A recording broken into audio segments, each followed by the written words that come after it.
From Television City in Hollywood, we bring you the Jack Benny Program.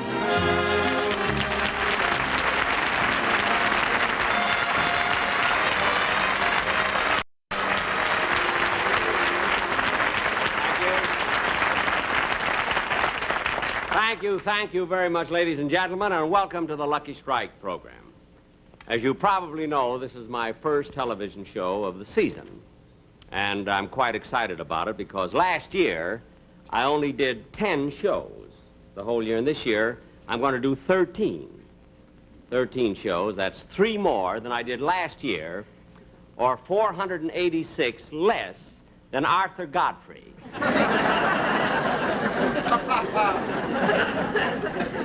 But this season, I promise you, I'm going to bring some of the most important guest stars that you've ever seen on my television shows. As a matter of fact, I've already made arrangements to import some of these celebrities over from Europe, from Italy. I'm bringing a lot of these celebrities. I'm bringing over Gene Kelly, Gregory Peck, Robert Taylor, and Claudette Colbert, Anna Marie Alberghetti. Oh, no, that one I got here in Hollywood. The others I'm bringing over, you know.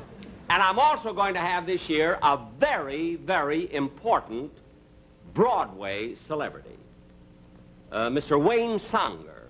Now, I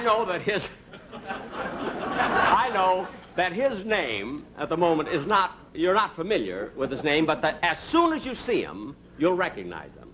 Because for 4 consecutive weeks, he sat in the audience next to the celebrity who was introduced by Ed Sullivan.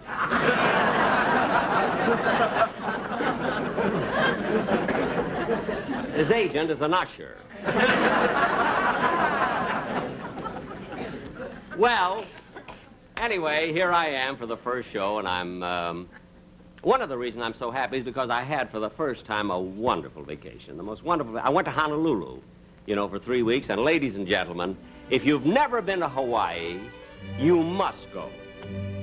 You know, I always thought that those narrators, you know, that narrate the travelogues, I always thought that they exaggerate, but really they don't. It's such a beautiful place.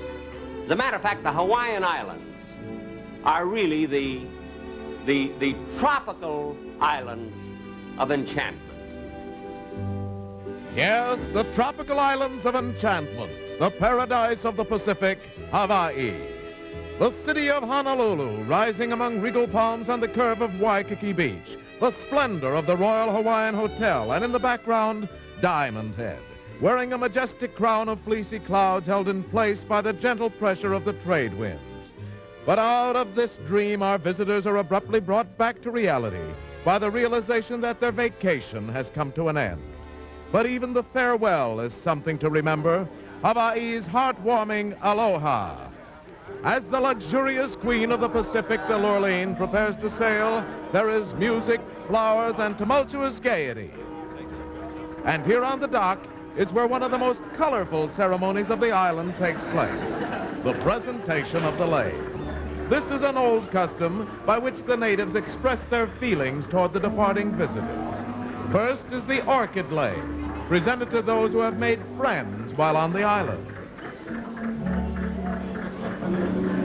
Next comes the plumeria blossom. This token, when presented to a traveler, expresses the sincere wish that soon he will return again.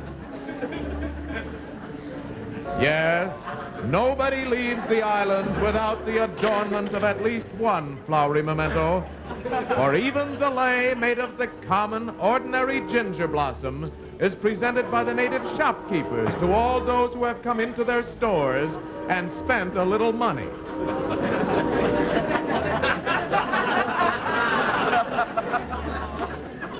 Uh-oh, is one of our departing visitors being neglected?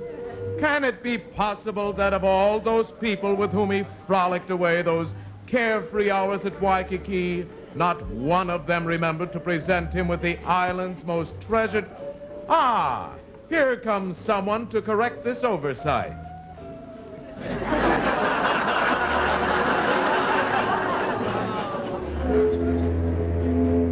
Doggone it, there's the whistle, and Rochester isn't here yet.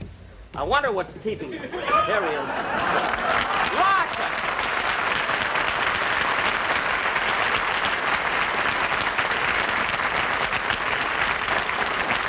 It's about time you got here. Come on, we got to get going. Look, boss, do we have to leave now? Of course we have to leave now. Why are you dressed like that?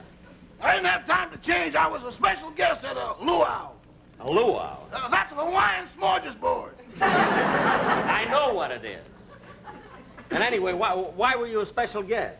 Well, this luau was given by the Polynesian chapter of the Central Avenue Social and Ukulele Club. I know, but you still could have left early enough to bring your own luggage. I couldn't help it. They wouldn't let me leave until we drank a toast to King Kamehameha the First. King Kamehameha the First. Then we drank a toast to King Kamehameha the Second. Uh-huh. Then I proposed a toast to King Kamehameha the Third.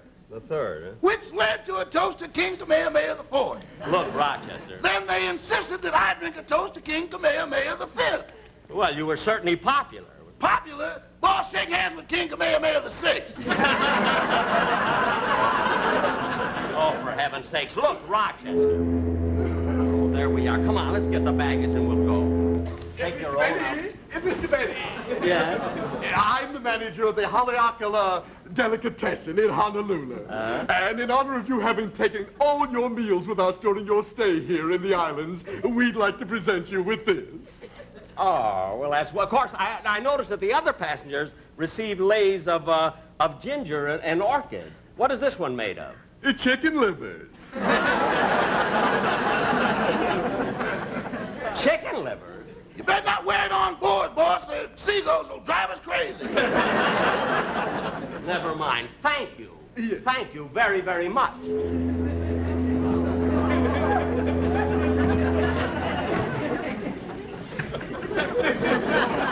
What a show-off.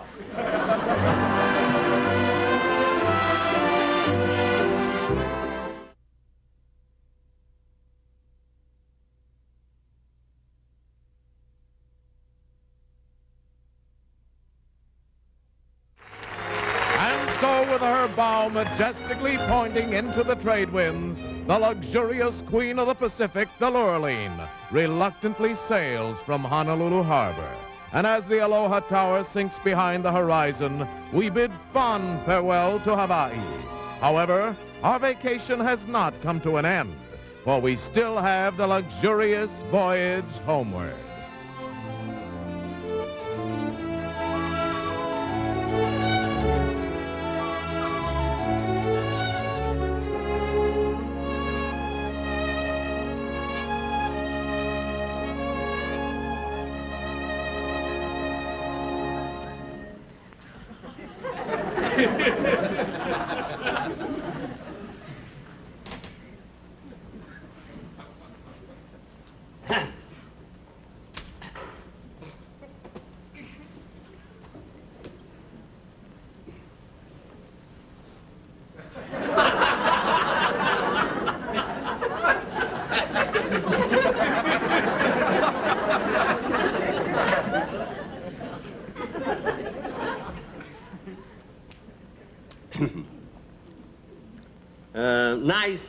Nice voyage, isn't it? Huh? I said it's a nice voyage. Oh, yes, it certainly is.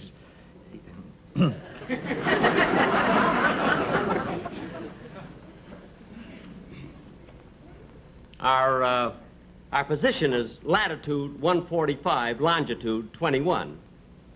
Well, that's nice.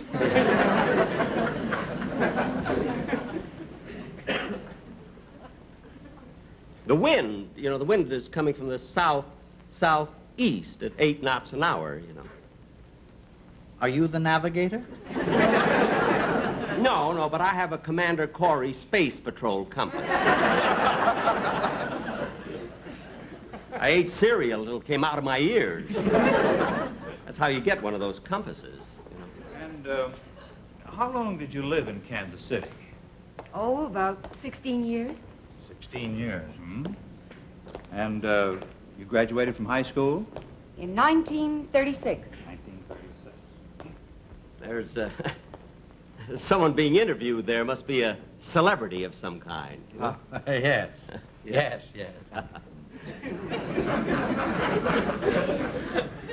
You know, I'm a celebrity, too.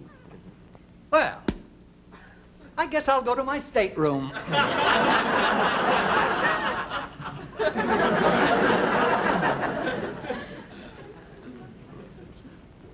Thank heaven, now I can read.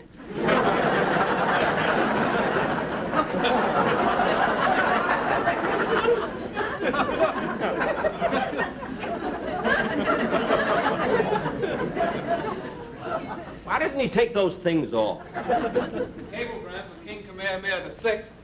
Cablegram for King Kamehameha VI. Oh, here, boy, here. Are you? No, but I know His Majesty personally.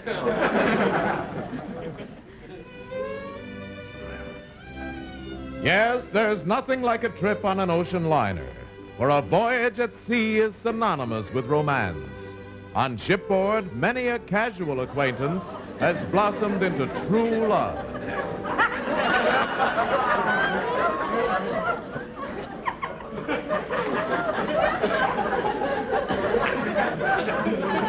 Hello?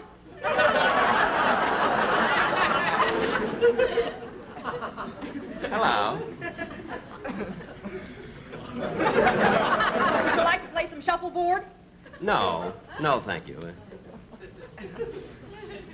Deck tennis? No, no, thanks. I'm reading now. Okay. There's a celebrity being interviewed over there. I just want to go over and see who it is, you know, because, you know, after all, I'm a sort of a celebrity, too. Yeah? Oh, I beg your pardon. It's quite all right. Mr. Benny. Mr. Kitzel! Oh, for heaven's sakes, Mr. Kitzel. Well, what are you doing on this ship? I just had a wonderful vacation in Hawaii. No. Did you visit all the islands? I went from Maui to Kauai, from Hilo to Haiti, Tahiti? from Tahiti to Tahiti. No. Yeah. Well, you must have seen all those hula dancers then with the grass skirts, huh? Yes, I did. And you know the most beautiful girls I ever saw was on the island of Oahu. I know what you mean. You know? Well, is this your first trip to the islands? Oh, goodness, no. Every year this time I'm spending 2 glorious weeks on the tropical islands of enchantment. No. Yeah. Well, how can you afford it? I got a nephew who's a master of ceremonies on a quiz program. And you always win? This year I went direct to Hawaii and he cabled me the questions. No. Yeah. Well, it's wonderful seeing you. Is your wife with you? Who do you think I'm hiding from? Hello, Mr. Benny.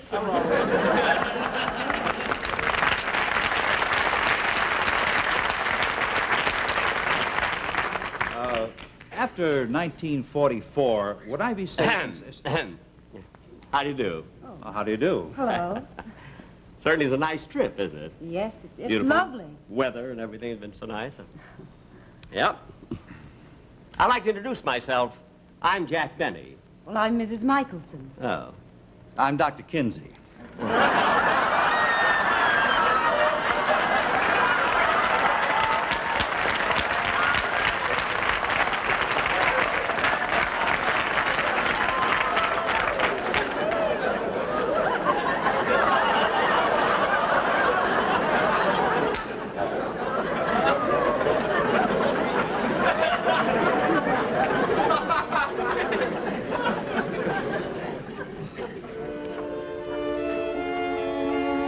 Yes, a voyage at sea is an event that will always be remembered because there are so many things to enjoy.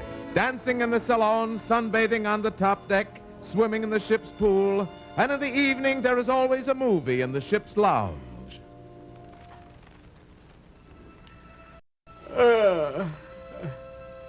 Gosh, that was a great picture they showed last night. Gentlemen prefer blondes. Boy, they sure had two beautiful girls in that movie.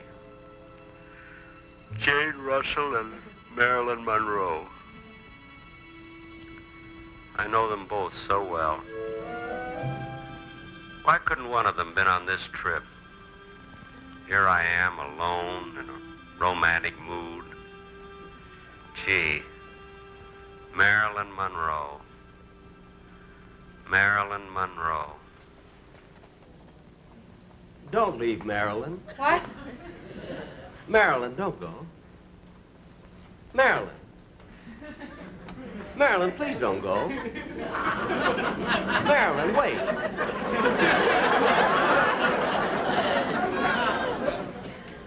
Marilyn.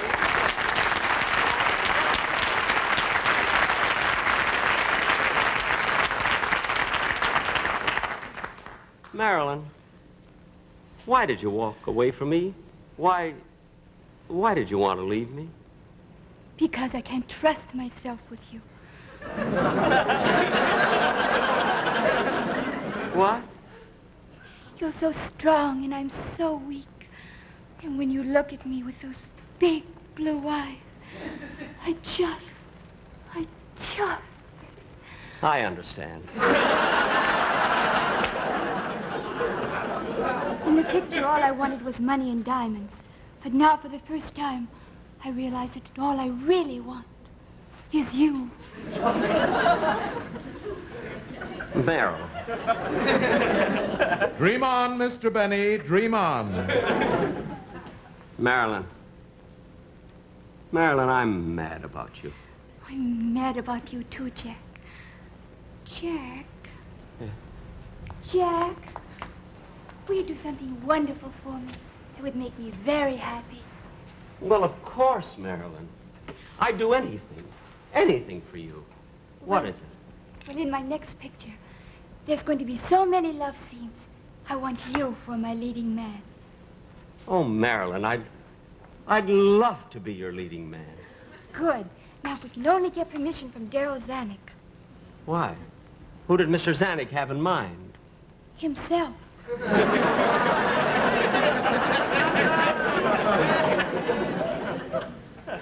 Gee, Marilyn, I just can't get over just the both of us here all alone on the Lurley. Yes, Jack. I never dreamed it could happen to I. Neither did me.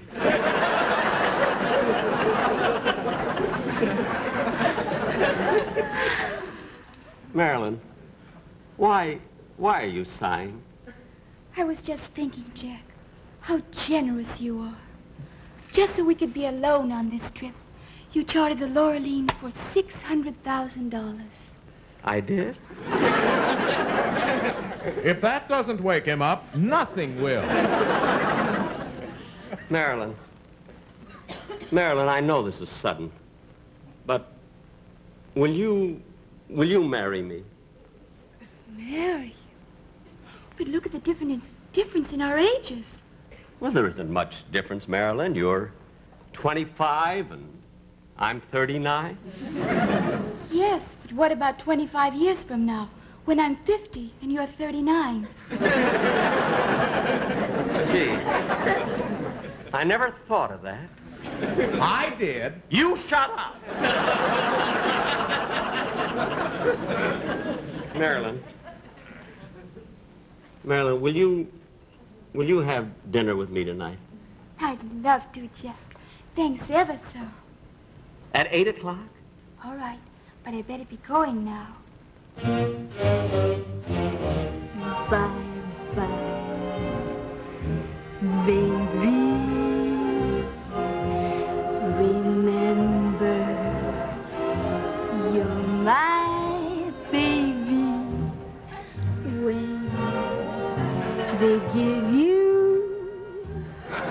the eye, though I'll be gone for a while, I know that I'll be smiling with my baby by and by.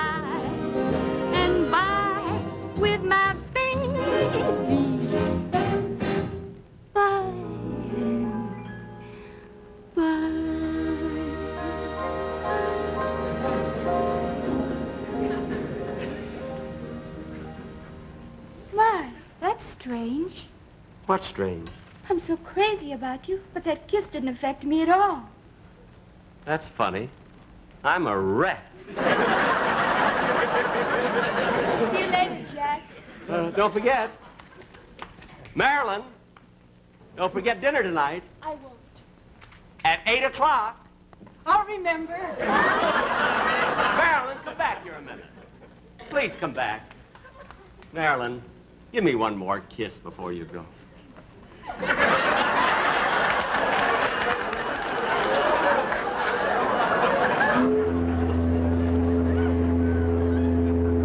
Hey, wait a minute. You're not Marilyn Monroe. Well, you ain't no Errol Flynn. Gee. And I was so sure I was talking to Marilyn Monroe. Ah, yes, the sea plays many mental tricks as you're gently lulled in the cradle of tranquility. But there's nothing as soothing and restful as a Pacific cruise back from the tropical islands of enchantment.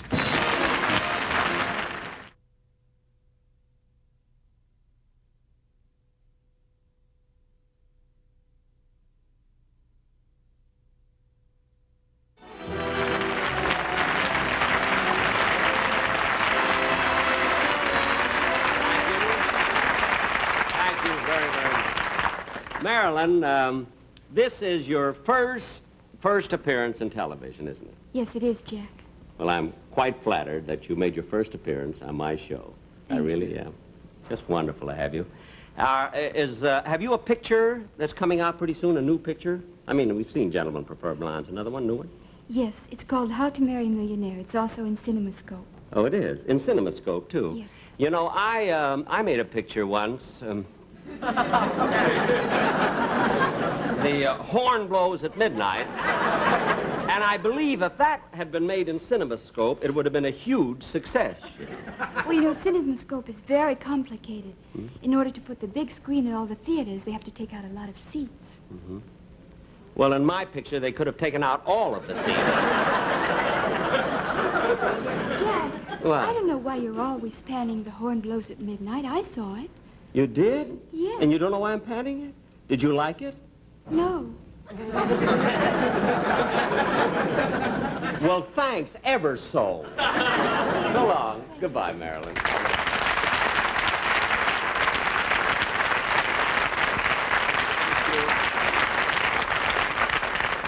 You know, ladies and gentlemen, I'm really quite flattered. I feel highly honored that I was able to have Miss Monroe for my first show, and I do want to thank 20th Century Fox so much. Of course, another thing that thrilled me today is because I also opened my radio series today. You know, I did my first radio show, and I had my same cast with me. There's Dennis and Mary and Don Wilson and Rochester, everybody but Phil Harris. Funny thing, Phil Harris hasn't been with me for 2 years, and I still don't dare light a match in the studio. But I love radio, and am I through? Is that all I get? Oh, well, thank you very, very much.